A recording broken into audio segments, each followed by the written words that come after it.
नमस्कार, बहुत स्वागत है आप सभी का। जी मध्य प्रदेश छत्तीसगढ़ देख रहे हैं आप। मैं हूं आपके साथ कोमल गंगवार।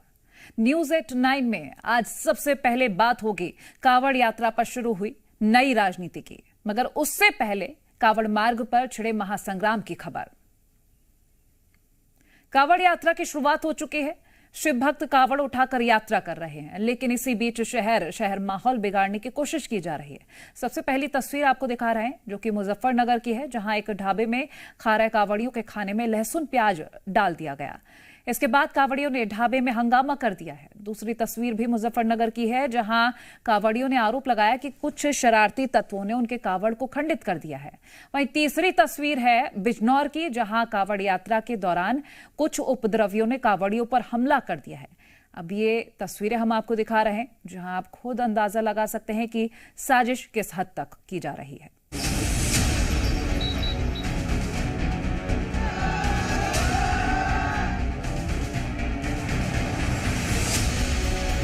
ताऊ हुक्के वाला हरियाणवी टूरिस्ट ढाबा, नया नेम प्लेट लगा है। होर्डिंग के दोनों तरफ महादेव की फोटो भी लगी है, लेकिन पूरे ढाबे की हालत देख लीजिए। टूटी हुई मेज और कुर्सियां गवाही दे रही हैं कि यहां जमकर बवाल हुआ है। तोड़फोड़ की वजह भी जान लीजिए। कांवड़ियों के खाने में प्याज लहसुन का तड़का। कांवड़ियों ने ढाबे में पहुंचकर खाने का ऑर्डर दिया। वेटर को सख्त हिदायत दी कि बिना प्याज लहसुन वाला खाना चाहिए, लेकिन किचन में किसी कंफ्यूजन की वजह से इन्हें जो दाल परोसी गई उसमें प्याज लहसुन का तड़का लगा दिया गया। कांवड़िए खाना खाते ही भड़क गए और हंगामा करने लगे। इसी दौरान कांवड़ियों ने ढाबे में तोड़फोड़ शुरू कर दी। कांवड़ियों ने कुर्सी मेज खिड़की में लगे शीशों को तोड़ दिया। वहीं हंगामा और तोड़फोड़ होते देख मौके से ढाबा कर्मचारी फरार हो गए। हंगामे की खबर मिलने के बाद मौके पर पहुंची पुलिस ने ढाबा बंद करवाया और समझा बुझाकर कांवड़ियों को शांत करवाया। मौके पर पुलिस द्वारा तत्काल पहुंचकर मामले को शांत कराया गया, शांति व्यवस्था कायम की गई। और इसमें सभी कांवड़ियों से आप लोगों के माध्यम से मेरी ये गुजारिश है कि किसी भी कन्फ्यूजन की स्थिति में अगर कहीं कोई बात होती है तो कानून को अपने हाथ में ना लें, प्रशासन को अवगत कराएं।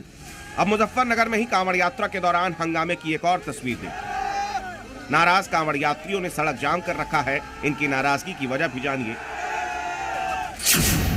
मंदिर में मांस मिलने पर बवाल। कांवड़ियों का आरोप है कि किसी संदिग्ध व्यक्ति ने इनके कांवड़ के पास मांस रख लिया।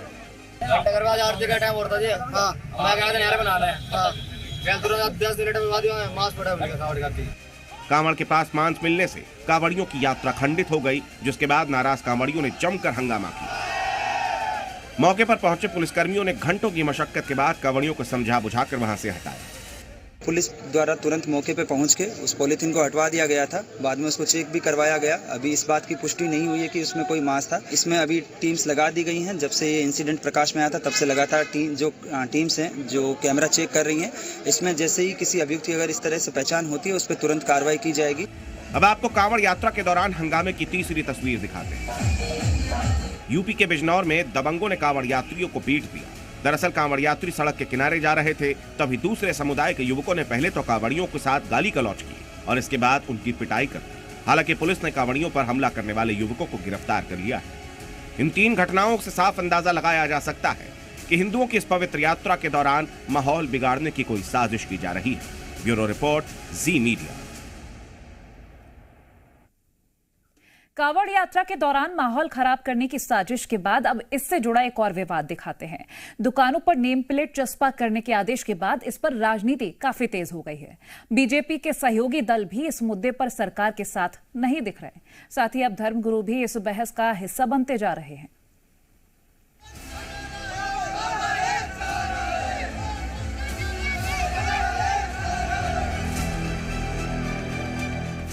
योगी सरकार ने कांवड़ रूट पर दुकानों के नाम लिखने का आदेश दिया, मगर इस पर एनडीए के सहयोगी दलों की राय बटी हुई नजर आ रही है। केंद्र में एनडीए सरकार के समर्थन वाली 4 पार्टी आरएलडी, एलजेपी, एनसीपी और जेडीयू नाम बताने के इस फैसले का विरोध कर रही है। वहीं अकेले जीतन राम मांझी इसके समर्थन में खड़े हैं। ब्रांड कुछ और हो सकता है। मैकडॉनल्ड्स क्या लिखेगा? खतौली में बर्गर किंग क्या लिखेगा?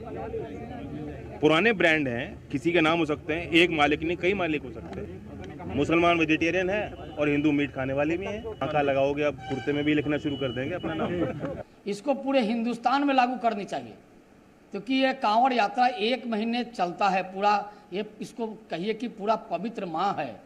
1 महीने लोग सैकड़ों मील चलकर भगवान शिव का आराधना करते हैं, जलाभिषेक करते हैं, और इसको किसी धर्म के चश्मे से नहीं देखना चाहिए। अमर वाले लोग, अच्छा प्रसादी देने वाले लोग, बढ़िया डीलिंग करने वाले लोग अगर हैं, नाम हो जाता है तो उनको नाम पहचान के लोग जाते हैं।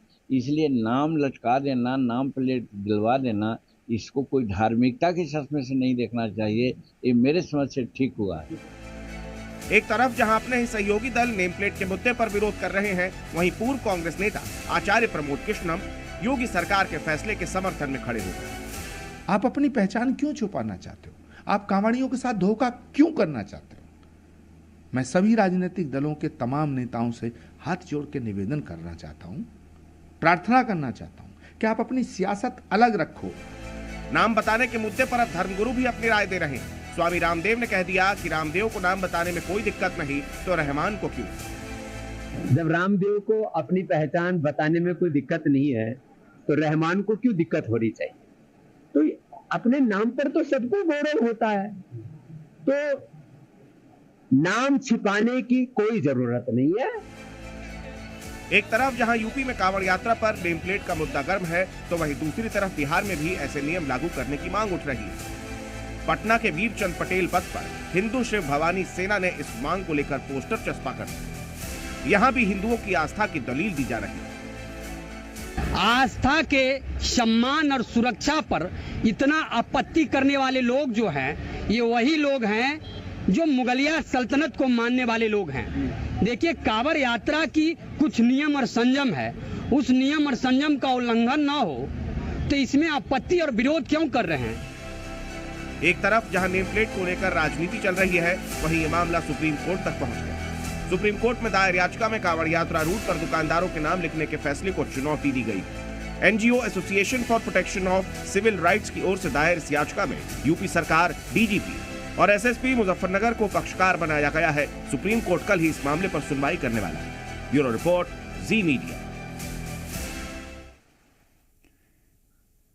और सावन के महीने में पवन के साथ साथ संसद का शोर भी सुनाई देने लगा है, और क्योंकि कल ही सावन के साथ संसद का मॉनसून सत्र शुरू होने वाला है, किन बिल को पास कराने पर सरकार की नजर रहेगी और क्या है सरकार को घेरने की विपक्ष की रणनीति, ये रिपोर्ट देखिए।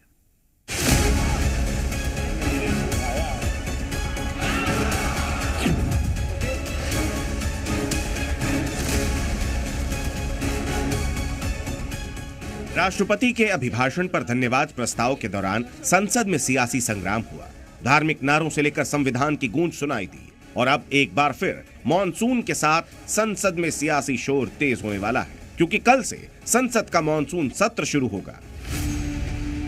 आज एनडीए सरकार की तरफ से सर्वदलीय बैठक बुलाई गई, जिसकी अध्यक्षता रक्षा मंत्री राजनाथ सिंह ने की। बैठक में एनडीए के साथ इंडिया गठबंधन के दल भी शामिल हुए, जहां सदन की कार्रवाई शांति से चलाने की अपील की गई। सेशन को अच्छी तरह से हम चलाएंगे। ये सरकार में जो है उनका भी जिम्मेदारी है, और विपक्ष में जो सदस्य है उनका भी जिम्मेदारी है। जब देश का प्रधानमंत्री बोल रहे हैं तो सदन को सुनना चाहिए और देश को भी सुनना चाहिए। सरकार विपक्ष से सहयोग की अपील कर रही है, लेकिन विपक्ष ने कांवड़ यात्रा में पहचान बताने वाले फरमान को लेकर जो तीर चलाए हैं, उससे संसद के मॉनसून सत्र के हंगामेदार होने का ट्रेलर जारी हो गया। ऑर्डर्स निकाले गए यात्रा के वक्त, ये अनकॉन्स्टिट्यूशनल है, ये अनटचेबिलिटी को प्रमोट करता है। सरकार सीधे सीधे मुसलमानों को टारगेट कर रही है। ऐसा कभी नहीं हुआ पहले। ये यात्रा पहली बार तो निकल नहीं रही, यात्रा जाने कब से निकल रही। कभी इस यात्रा के दौरान कोई धार्मिक धर्म के नाम पर किसी तरह का विवाद नहीं हुआ। धर्म के नाम पर उन्माद पैदा करने की कोशिश की जा रही है। संसद में बीजेपी का नंबर गेम बिगाड़ने के बाद विपक्ष सरकार को घेरने की रणनीति को धार दे रहा है। कांवड़ यात्रा में नेम प्लेट से लेकर जम्मू की आतंकी घटनाओं और ट्रेन हादसों पर विपक्ष सरकार को घेर सकता है, तो वहीं सहयोगी भी समर्थन के बदले अपनी मांगों को बुलंद कर रहे हैं। दोनों राज्यों के उत्थान के लिए, विकास के लिए आवश्यक है कि उन्हें विशेष राज्य का दर्जा या उनके जैसी सुविधाएं मिलनी चाहिए। संसद में विपक्ष के मुद्दों और सहयोगियों की मांग के अलावा जिन विषयों पर नजर रहेगी उनमें कल मानसून सत्र के पहले दिन ही वित्त मंत्री निर्मला सीतारमण संसद में आर्थिक सर्वे पेश करेंगी। मंगलवार को संसद में बजट पेश किया जाएगा। मानसून सत्र में जम्मू कश्मीर के बजट को भी संसद से मंजूरी मिल गई। इसके अलावा 6 विधेयक भी पेश किए जाने हैं। साफ है कि सरकार के पास विधेयकों का अंबार है, वहीं विपक्ष के पास भी मुद्दों की भरमार है। ऐसे में 22 जुलाई से 12 अगस्त तक चलने वाला मानसून सत्र भी काफी हंगामेदार हो सकता है। ब्यूरो रिपोर्ट, जी मीडिया। और आज तक। और अब बात मदरसों पर महाभारत की। All India Muslim Personal Law Board ने यूपी और एमपी के मदरसों पर सरकारी दबाव बनाए जाने का आरोप लगाया है। बोर्ड के मुताबिक मध्य प्रदेश के मदरसों में सरस्वती वंदना कराई जा रही है, जो कि उनके निजी अधिकारों पर हमला है, जबकि यूपी में मदरसों की पहचान खत्म करने की कोशिश हो रही है। पर्सनल लॉ बोर्ड के मुताबिक मदरसे राष्ट्रीय बाल अधिकारी संरक्षण आयोग के नियंत्रण से बाहर हैं। ऐसे में आयोग ने मदरसों को लेकर राज्य सरकारों को जो भी आदेश दिए हैं वो अवैध हैं। इसी पर यह रिपोर्ट देखिए।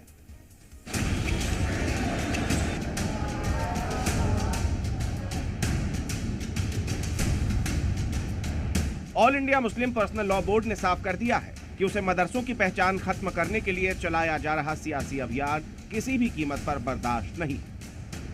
AIMPLB का आरोप है कि मध्य प्रदेश और उत्तर प्रदेश में मदरसों को नुकसान पहुंचाने और उन्हें खत्म करने की साजिश हो रही, जिसका वो विरोध करते हैं और किसी भी तरह वो मदरसों को बंद नहीं होने देंगे। All India Muslim Personal Law Board ने दावा किया है कि यूपी में राष्ट्रीय बाल अधिकार संरक्षण आयोग की ओर से राज्य सरकारों को दिया गया निर्देश सरासर गलत, गैर कानूनी और आयोग की सीमाओं और कार्य क्षेत्र से बाहर है। इसके साथ ही All India Muslim Personal Law Board ने मध्य प्रदेश के मदरसों में बच्चों को रोजाना सरस्वती वंदना पढ़ने के लिए मजबूर करने को भी गलत ठहराया है। AIMPLB ने अपने स्टेटमेंट में कहा कि यूपी में जिला अधिकारियों की तरफ से मदरसों पर दबाव डाला जा रहा है। गैर मुस्लिम बच्चों को मदरसों से निकालकर सरकारी स्कूल में शिफ्ट कराया जा रहा है। मुस्लिम बच्चों को भी शिक्षा के अधिकार के तहत बेसिक तालीम हासिल करने को कहा गया है। ऐसा न करने पर मदरसों के खिलाफ कार्रवाई की धमकी दी जा रही है। मदरसे राष्ट्रीय बाल अधिकार संरक्षण आयोग के नियंत्रण से बाहर है। ऐसे में आयोग ने मदरसों को लेकर राज्य सरकारों को जो भी आदेश दिया है वो गैर कानूनी। मध्य प्रदेश के मदरसों में हाथ जोड़कर सरस्वती वंदना कराई जा रही है, जो संविधान के अनुच्छेद 30/1 का उल्लंघन है। सरकारी निर्देशों के जरिए किए जा रहे बदलाव उनके निजी अधिकारों पर हमला है। इससे लाखों बच्चों को शैक्षिक नुकसान होगा और उन पर मानसिक और मनोवैज्ञानिक दबाव पड़ेगा। लिहाजा इसके खिलाफ प्रदर्शन किया जाएगा। All India Muslim Personal Law board के आरोपों के बाद दारुल उलूम फरंगी महल की तरफ से मदरसों को लेकर बयान सामने आया, जिसमें उन्होंने राज्य सरकारों से अपने फैसले पर फिर से सोचने को कहा। हमारे प्राइमरी लेवल के मदारिस हैं जिनको मकतब कहते हैं, उन मकातिब में हिंदी की भी तालीम दी जाती है, इंग्लिश की भी तालीम दी जाती है, मैथ भी पढ़ाई जाती है। और ये कोई ऐसा नहीं है कि जो बच्चे गैर मुस्लिम हैं अगर वो मदरसे में पढ़ने आए तो उन्हें कुरान और हदीस की तालीम दी जाए। उन्हें वही सब्जेक्ट पढ़ाए जाते हैं जो सब्जेक्ट उनसे मुताल्लिक़ होते हैं, जिनका उनसे ताल्लुक़ होता है। इसलिए मुझे लगता है कि ये फ़ैसला अपने आप में एक ताज्जुब खेज़ फ़ैसला है। मदरसों में सरस्वती पूजा कराए जाने का विरोध करने पर संत समाज ने AIMPLB को घेर। उन्होंने कहा मदरसे में सरस्वती वंदना कराए जा रहे हैं, ये बर्दाश्त नहीं है। तो भाई मदरसा विद्या का मंदिर है, विद्या का मंदिर में माँ सरस्वती का वंदना नहीं होगा तो क्या बम बनाने की ट्रेनिंग दी जाएगी? भाई विद्या के मंदिर में वहाँ पर माँ सरस्वती का वंदना होना तो चाहिए ही चाहिए। इसके साथ ही All India Muslim Personal Law Board ने 8,449 अस्वीकृत मदरसों की सूची भी जारी की, जिसमें दारुल उलूम, देवबंद, जामिया अशरफिया और आजमगढ़ जैसे बड़े और पुराने मदरसे शामिल हैं। बोर्ड ने इसे गैर कानूनी, अनैतिक और अल्पसंख्यक विरोधी नीति बताते हुए कानूनी लड़ाई लड़ने का भी दावा किया। ब्यूरो रिपोर्ट, जी मीडिया। धारा 370 खत्म होने के बाद से घाटी में बड़े पैमाने पर ऑपरेशन चलाकर आतंकवाद को खत्म किया गया। इसका फायदा यह हुआ कि घाटी में टूरिज्म बढ़ा, लोगों को रोजगार मिला। लेकिन अब सीमा पार बैठे आतंक के आकाओं की नापाक नजर जम्मू पर है। श्रीनगर में सेना की चौकसी अधिक है और बीते कुछ महीनों में दहशतगर्दों ने जम्मू में इसका फायदा उठाया। लेकिन दहशतगर्दी के इस मॉडल को खत्म करने के लिए हमारे शूरवीर पूरी तरह से तैयार हैं। उन्हें इंतजार है तो बस एक आदेश का। क्या है जम्मू में सेना का श्रीनगर मॉडल और कैसे 5 कदम के जरिए जम्मू में आतंक होगा खत्म, इस रिपोर्ट में देखिए।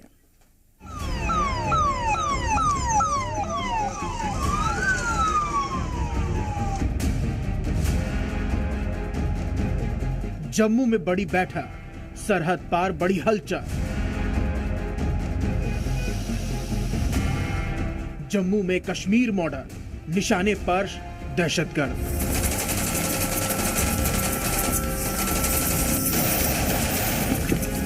सेना का ऑपरेशन एफ, आतंक का सफाया तय।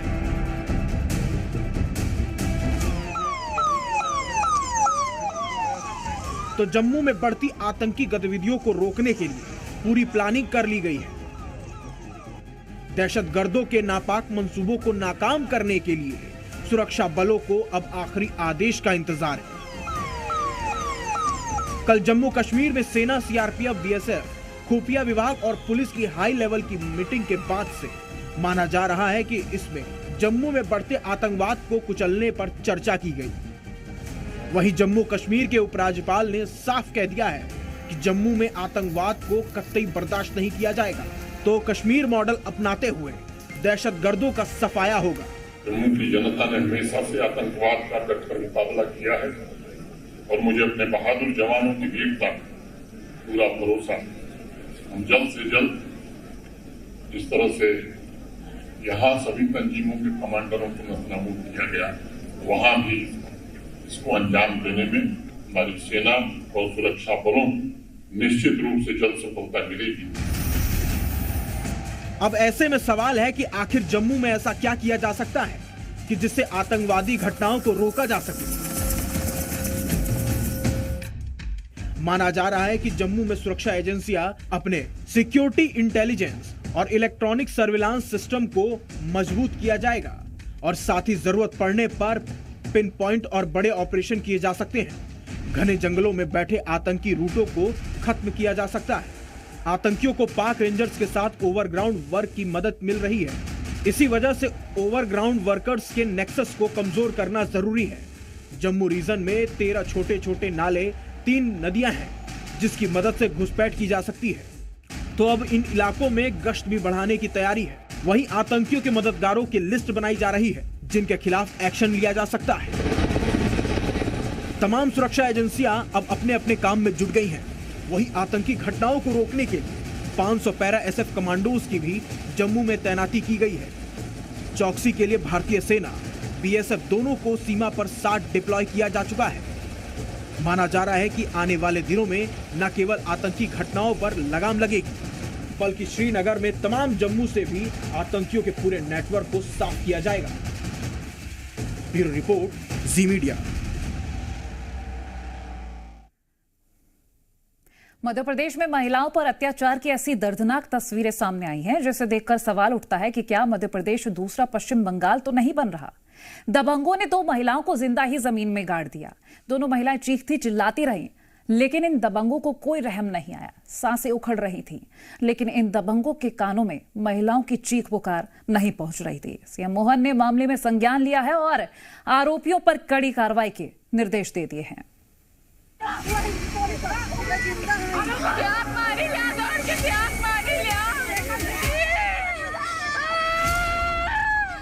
यहाँ चीख पुकार मची हुई है। 2 महिलाओं को दबंगों ने जमीन में जिंदा गाड़ दिया है। यहाँ किसी को नहीं पता कि ये महिलाएं ऐसे कब तक जिंदा बची रहेंगी। इनकी चीख पुकार के बीच कुछ लोग इन्हें बचाने की जद्दोजहद में जुट जाते हैं।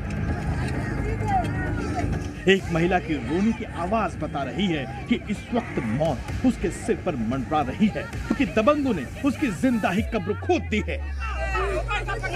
पुलिस के मुताबिक यहाँ रोड बन रही थी और ये महिलाएं विरोध कर रही थीं। यहाँ दबंग जेसीबी मशीनों के साथ आए थे। पीड़ितों के मुताबिक ये इन महिलाओं की पट्टे की जमीन थी, लेकिन गौकरण प्रसाद पांडे, महेंद्र प्रसाद पांडे, आकाश पांडे और विपिन पांडे समेत 8 लोगों ने इन्हें जान से मारने की कोशिश की। महिलाओं को पुलिस बेहोशी की हालत में अस्पताल लेकर पहुंची। इसके साक्ष्यों का विश्लेषण किया जा रहा है, अपराध पंजीबद्ध करके विवेचना की जा रही है। आए हुए साक्ष्यों के आधार पर इसमें कार्रवाई की जाएगी। सवाल है कि कैसे किसी की इस तरह दबंगई दिखाने की हिम्मत हो गई। सवाल ये भी है कि जिस देश में नारी को पूजे जाने की बात होती है, वहाँ कैसे इस तरह अत्याचार की तस्वीरें सामने आई हैं। अगर मौके पर बचाने पहुंचे लोग फरिश्ता बनकर इन्हें मिट्टी खोदकर बाहर नहीं निकालते तो एक बड़ी अनहोनी हो जाती। आपको बता दें कि ये घटना मध्य प्रदेश के रीवा जिले के मनगवा थाना क्षेत्र के अंतर्गत गगेव चौकी के ग्राम हिनोता की है। ये वीडियो सोशल मीडिया पर भी वायरल है। ब्यूरो रिपोर्ट, जी मीडिया।